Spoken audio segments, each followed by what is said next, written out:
Bonjour. Alors pour vous, ces menaces-là de Barry Gold, là, de poursuite, c'est un cas évident de poursuite abusive, de ce qu'on appelle les slaps?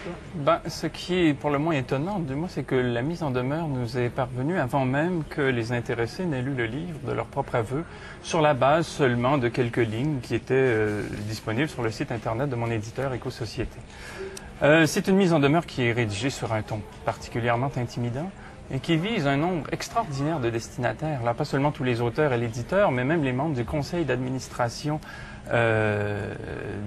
d'Éco-Société. Et il est difficile d'y voir autre chose qu'une menace de slap, oui.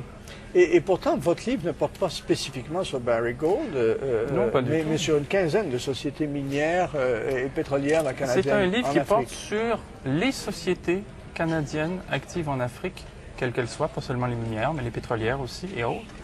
Et en fait, ce qui nous a motivés dans ce travail, pour remettre les choses en perspective, là, parce qu'on voit très bien qu'il y a une stratégie là, de distraction qui est mise à l'œuvre, pour remettre les choses en perspective, ce qui nous a motivés à faire ce travail, c'est que comme chercheurs universitaires, là, en s'inscrivant dans une tradition intellectuelle de recherche, comme elle existe en Occident depuis des siècles, nous nous sommes rendus compte qu'il y avait de par le monde un nombre considérable de sources gouvernementales, institutionnelles, internationales, non gouvernementales, journalistiques, qui portaient sur un nombre considérable d'abus qu'auraient commis un nombre considérable de sociétés canadiennes en Afrique.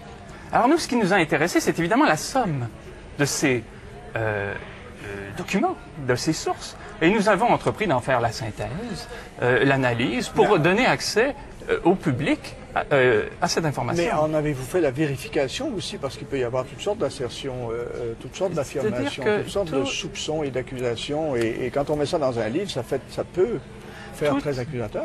Toutes les sources que nous avons utilisées sont tout à fait crédibles.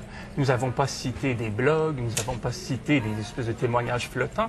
Nous avons cité les sources que vous citez vous-même à Radio-Canada. Là, on parle d'experts mandatés par le Conseil de sécurité de l'ONU. On parle de dépositions qui ont été faites à la Commission des Affaires étrangères de la Chambre de représentants aux États-Unis. Alors, chaque fois, vous citez ces gens-là. Vous ne prenez pas ça sur vous. Tout à fait. Et puis, nous citons la contrepartie. Et puis, nous montrons effectivement que parfois, il y a une ambiguïté et qu'il faudrait mettre sur pied une commission internationale indépendante pour faire la lumière, ainsi de suite. Et ce qui nous importe actuellement, c'est que les Canadiens comprennent ce qu'il en est de l'activité de leur société en Afrique. Ils ont droit à cette information-là et nous avons droit de faire ces recherches. Et pourquoi c'est important? Pourquoi ce débat-là est-il si important? C'est parce que les actifs des Canadiens se trouvent à financer ces sociétés-là via les fonds de retraite, les REER, les placements publics, les institutions financières, par l'entremise de la Bourse de Toronto. Les Canadiens ont le droit de savoir ce qui existe de notoriété publique, là, comme nous, on y a eu accès dans nos recherches. Est-ce que Barry Gold a déjà poursuivi le London Observer, qui n'est pas rien,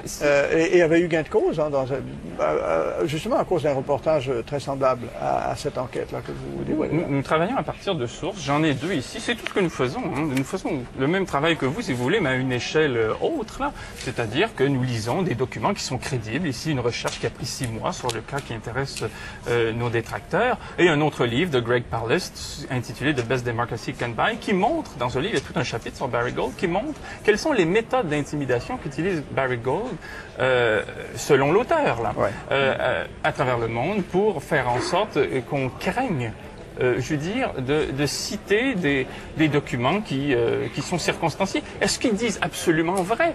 Qui a le monopole de la vérité? Est-ce qu'on peut avoir un débat public sans intimidation? C'est la question que nous posons. Alors, vous considérez que la menace de poursuite de Barry Gold, c'est de l'intimidation, et vous foncez, mais vous...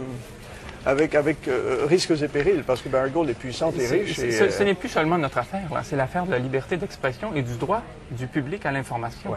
Et on a reçu énormément de soutien parce que les gens comprennent que ce qui se passe là, avec ce livre, c'est un enjeu de fond, un enjeu fondamental. Nous avons acquis chèrement dans l'histoire la liberté d'expression et le droit du public à l'information. Nous n'allons pas céder aujourd'hui. Et ce livre est le symbole d'un combat que tous partagent aujourd'hui. C'est tout le temps qu'on a, malheureusement. Merci infiniment. Je vous souhaite bonne chance. Merci. Et donc, ce livre est déjà en librairie? Tout à fait, aujourd'hui. Noir Canada. Il est en librairie. À quel prix, savez-vous?